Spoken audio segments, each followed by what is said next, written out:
Сәлем достар! Бүгін біз ұлттық бірыңғай тестке арналған есептердің шығару жолдарын қарастыратын боламыз. Бізде бірінші берілген тапсырманың берілгені жазыңқы бұрыштың 120%-ын құрайтын сектордың бұрышын табуымыз қажет. Яғни бізде жазыңқы бұрыштың 120%-ын. Олай болса, жазыңқы бұрышты біз 180 градусты теңестіреміз 100%-ға. Енді бізге сектордың бұрышын табу керек, ол егер жазыңқы бұрыштың 120%-ын құрайтын болса. Ол бұрыш бізде белгісіз x.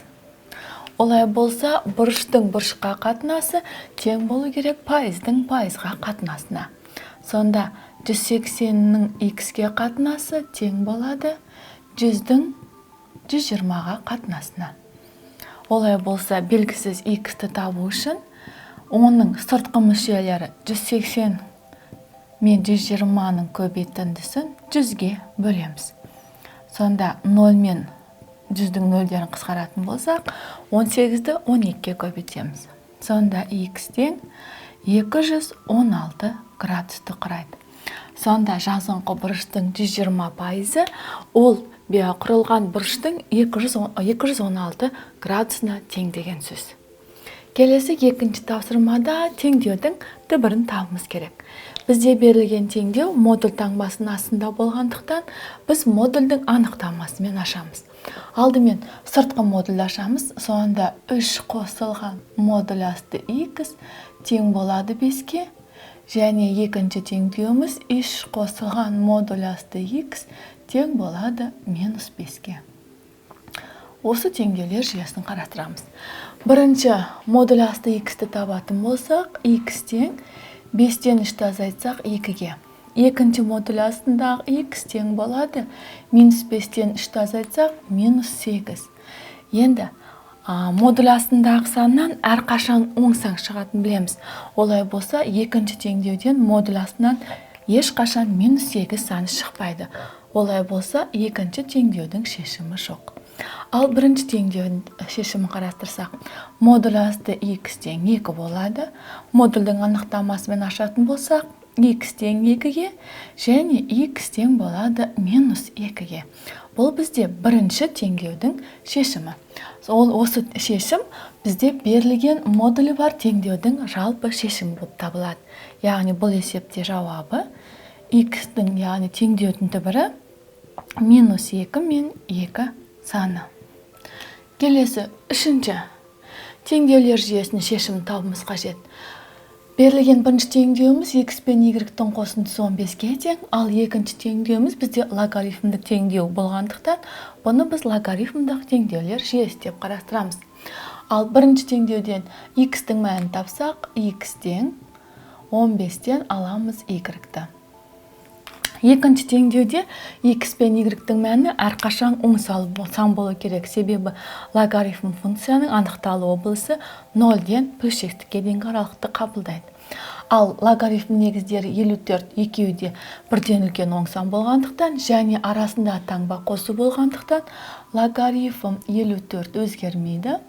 Ал логарифм астындағы өрнектер көбейтіледі. Яғни x көбейтілген y тең болады 1-ге. Енді біз 1-ді 1-ге көбейтсек, ештеңе өзгермейді.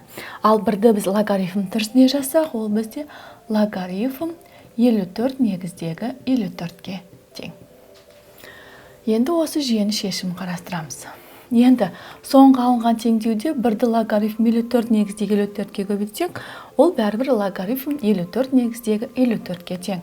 Екі жағында логарифмдер бірдей болғандықтан, ереже бойынша жазамыз. Логарифм 54 негіздегі x пен y-тің көбейтіндісі тең логарифм 54 негіздегі 54.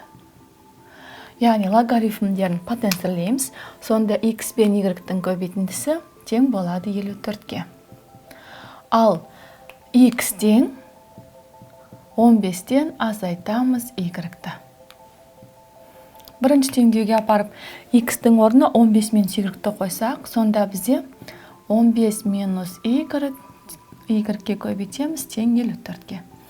Көбейтіп ашатын болсақ, минус y квадрат плюс 15y минус 54 тең болады 0-ге.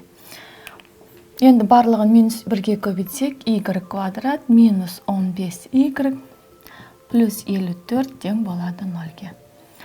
Дискриминантын тапсақ. 15-тің квадраты 225-тен азайтамыз 54-ті. 4-ке көбейтетін болсақ 16, 216. Азайтсақ мәні 9-ға тең. Енді бұдан y1, y2 мәні тапсақ, бірінші кезек 15-тен азайтамыз плюс-минус 9 бізде 3-тің квадраты. Бөлінген 2. Олай болса, 15-тен 3-ті азайтсақ 12, 12-ден 12-ні 6-ға 2-ге бөлсек 6 қалады. 15-ке 3-ті қоссақ 18, 18-ді 2-ге бөлсек 9 қалады. Бұл бізде y1 мен y2-ның мәні. Дәл соған сәйкес енді біз табамыз x1-ді. x1 тапсақ 15-тен y-дің бірінші мәні 6-ны азайтсақ 9-ға тең. x2-ның мәні тең болады 15-тен азайтамыз 9-ды тең болады 6-ға.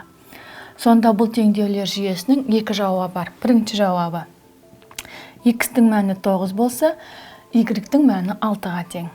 Екінші жауабы x-тің мәні 6 болса, y-дің мәні 9-ға тең. Бұл жердегі 6 мен 9 саны 0-ден үлкен, сондықтан берілген теңдеулер жүйесінің жауабы осы екі жауап болып табылады. Біз сіздермен қарастырдық ұлттық бірыңғай тестке арналған есептердің шығару жолдарын. Келесі кездескенше сау болыңдар.